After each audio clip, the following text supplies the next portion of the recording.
Welcome to Inside F1, the start of what could be a pivotal weekend for the Drivers' Championship. If Jenson Button's to get his season back on track, then the Hungaroring is as good a place as any. We'll be talking about Jenson, as well as about Lewis Hamilton, whose McLaren's car has speeded up, it seems, albeit in today's practice. And I'm delighted to say the respected Formula One designer and engineer Mike Gascoigne is with us today to chat over the issues. Mike's views to come, but it's been an interesting day at the Hungaroring, not least of all for a certain McLaren driver called Lewis Hamilton. Could this be the weekend when his season gets going? The 24-year-old world champion and his McLaren Mercedes teammate Heikki Kovalainen dominated the day, the Finn having topped the morning session, Hamilton the afternoon. And did it demonstrate the cars are back on form after quite a struggle? Hamilton seeking to end his worst run of 5 races without a point and 10 without a podium finish. Championship leader Jenson Button was unfazed by the speed of his rivals after clocking only the 13th best time in free practice. He said he was encouraged by the performance of his Brawn GP car, saying it's been a better Friday than the last 2 races. He also acknowledged he's got a fight on his hands. This weekend's an important weekend for us, as is Valencia, the next one. Red Bulls have made a massive step forward, and over the last 2 races, you know, it's cold, but they've also made a big step forward. We have some new aero parts here, and we also have some new mechanical parts which should help us. So we have to see. The weather's not going to play a part, hopefully, and it's just down to who does the best job over the weekend. And one of teammate Rubens Barrichello, who is placed 7th today. He's 4th in the drivers' table, just behind the 2 Red Bulls. 2 weeks ago, he was very critical of his pit crew and the Brawn GP team after the German Grand Prix. It's a happier Barrichello who's had a chat with Ross Brawn, the team principal. Ross called me on Tuesday. I was in America with the family, and he actually called me quite early. It was around 6:30 in the morning there, but. I took the call, and you know, he just said that you know, he really heard things that he didn't want to hear, but he also said that he said things that he shouldn't have, and it was a nice conversation, and I just he touched on the thing that because I didn't have any personal problems, I should send a message, an email to the whole team, and I did with all my heart. I just said that I had no problems with the team, as I never had it.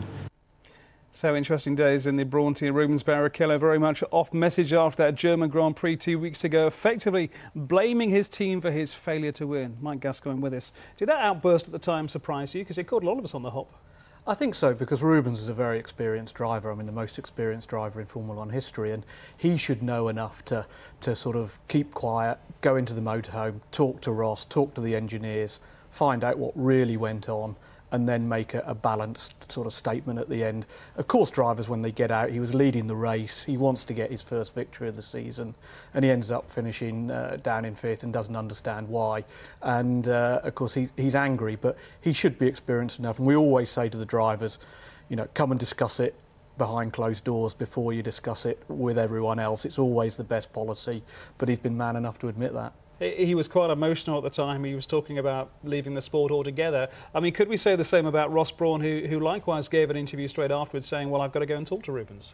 Well, I think, you know, he is the team principal. He's the guy in charge of the team, and he is the chief. So, you know, he's got to keep control of the situation, and what he says goes, and the drivers have to respect that. Although everyone rushes to go and see the drivers, you know, they are working for the team principal, so his word is law, if you like.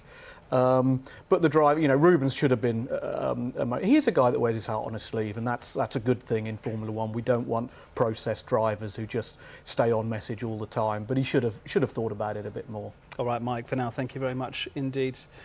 History is going to be made this weekend because the 19-year-old Spaniard Jaime Alguersuari is about to become F1's youngest ever driver.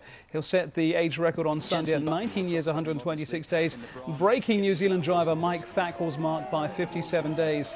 But there's been some criticism from fellow drivers over his inexperience even before he makes his debut, with both Mark Webber and Jenson Button saying 19 may be too young. And indeed, the Spaniard agreed his challenge may have come earlier than expected. To be honest, I know myself very well. I know I'm 19-year-old, and a lot of people would think that maybe it's too early to come into Formula One. But at the end, you know, it's for sure it's the driving school. You take it in the young age. Now, for the first time, I will drive a Formula One car, which is completely different what I'm used to do. But at the end, it's just another process, another situation in my racing career, and I have to take the best from it. All right, Jaime Alguersuari is going to be the youngest on Sunday driving for Toro Rosso. Too young, or is it the old adage, if you're young enough, you're good enough? Well, I mean, he is good enough. He's won the British Formula 3 Championship, and the bottom line is you can't drive in Formula 1 unless you get given a super licence by the FIA, and the winner of the British Formula 3 Championship gets a super licence. I think what's hurt him is you've got this sort of unique situation now in Formula 1 where during the season you're not allowed any testing. So obviously he didn't test before the season. There's no in-season testing, so suddenly, you know, he's jumping in the car having never driven one round a corner. You know, he did some straight line testing last Friday. So that is strange, and that I think we have to look at the regulations in Formula 1. That is an amazing handicap to get into an F1 car having never gone round a corner. Yeah, I mean, and you have to say, well done today. He did sort of 45 laps in each session. He didn't fall off. He was very respectable. I think he was within 2 seconds of the quickest time in both sessions. You know, to be honest, you've got to say that that's a good, responsible adult drive from the young man. So well done, and you can't say he doesn't deserve his place. But he's going to have a hard time on Sunday. There's a lot of laps, and he's going to have to be looking over his shoulder. It's going to be very interesting watching him make his debut in Formula 1. Lots to talk about from Hungary. Let's get the latest on the track and our team out there, Jake Humphries, along with Martin Brundle. Welcome to the tight confines of the Hungaroring paddock. Martin, everybody's sort of gearing up for what many say could be a watershed weekend in Formula 1. I think this is a crucial weekend, especially for Jenson Button and the Brawn team. They lost in Silverstone and at the Nürburgring, the previous 2 races. They said it's because of the cool temperatures and the track layout. Well, it certainly isn't going to be cool here, it seems. And if they go home from this Hungaroring racetrack and they don't win the race, they'll be looking over their shoulders firmly because they'll see Red Bull and others coming towards their championships. Do you buy into this story that as far as Brawn concerned, it's all about the weather? If it's hot, they'll be fine. If it's cold, they won't be. Or is there more to this, do you think? No, I think it is a fact because we've seen them when tyres are critical in terms of their degradation and just getting too hot. They've been very easy with them, and we know that Jenson Button is a supremely smooth driver, so that's paid off for him. And of course, if it's cool and you've got car that doesn't heat up its tyres, it just rips the surface of the rubber. So I do believe in that, but other teams have made big strides in their performance, including Red Bull and of course McLaren too. Yes, everybody's looking at McLaren this weekend. They've been making positive noises. Could they turn that into some points, do you think? I think they would have done at the Nürburgring if Hamilton didn't collect the puncher. Hamilton's on and looking for his 3rd consecutive pole position here. McLaren for their 3rd consecutive victory.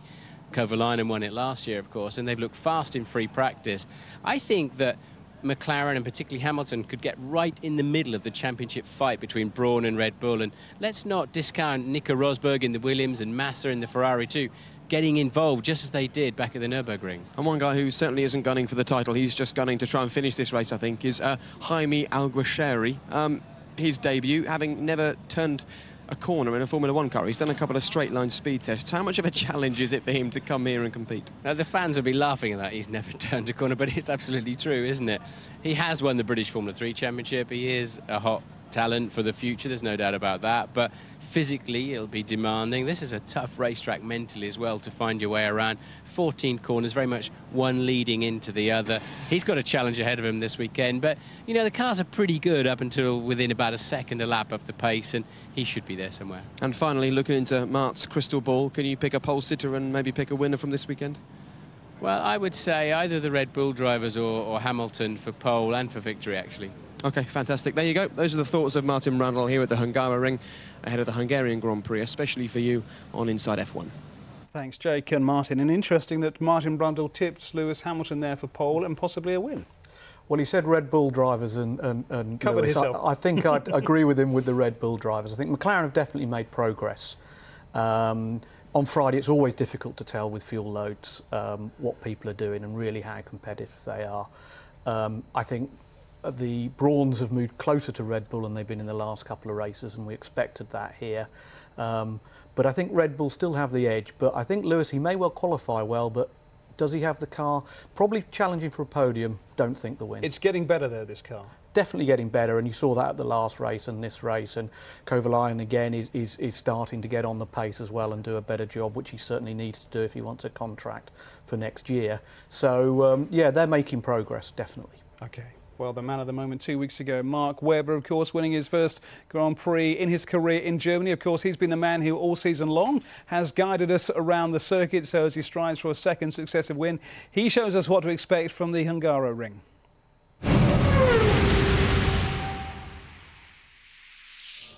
Hello, I'm Mark Webber. I drive for Red Bull, and this is a flying lap.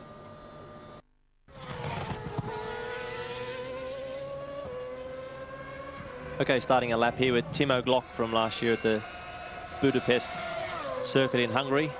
Down to turn 1, braking very, very hard for a tight right-hander. Opens a little bit up on the exit. Very important to get a good exit out of there. Now going downhill towards turn 2. Very, very easy for the drivers to lock a front left tyre into here. And this corner runs away from you. It's now the track is dropping away very, very quickly downhill. Want to set the car up so you're flat through that right-hander there. Now you're getting up towards an incredibly busy part of the lap. You have a very, very fast left-hander there, which is very rewarding to get right. No longer you're through that, you're into a tight right-hander. Very, very long, very, very bumpy, very, very physical corner for the drivers as well. Hard on the brakes, pop over the hill there, hard on the brakes into chicane.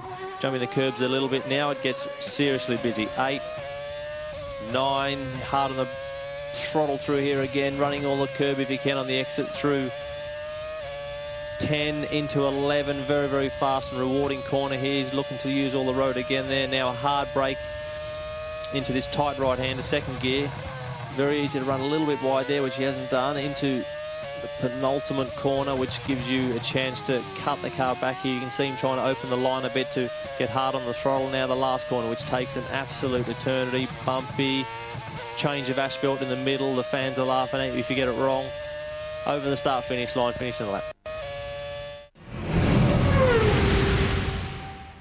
And of course, there's quite a break until after this weekend, until the next race, the European Grand Prix in Valencia. So the drivers have some time on their hands. Let me tell you that next Friday we'll have an Inside F1 special with Mark Webber. He'll be our studio guest, where he'll answer viewers' questions via email and text. That programme starting next Friday at 6:30.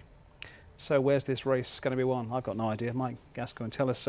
This circuit, I mean, we understand that it can be a little bit hot, a little bit dusty. Yeah, it's in a bowl and it gets very, very dusty, very hot at this time of year in Hungary, and it's a track that isn't used for much other racing. So it's very, very dirty, which is again why it's difficult to read anything into Friday's times. But the hot temperatures should suit the Brawn car. They've been struggling in the last couple of races. And the big question for me is how close are they really to Red Bull? They got blown away really in the last 2 races. They need to get much closer to them. And is Lewis going to get involved in that fight as well? All should become clear in qualifying, I guess. Yeah, it should be. We'll have a much better idea because, you know, until they all run low fuel, the same fuel levels, maybe tomorrow morning, but certainly in qualifying, we'll never really know. But my guess is Red Bulls may still have the edge, but I think it will be closer.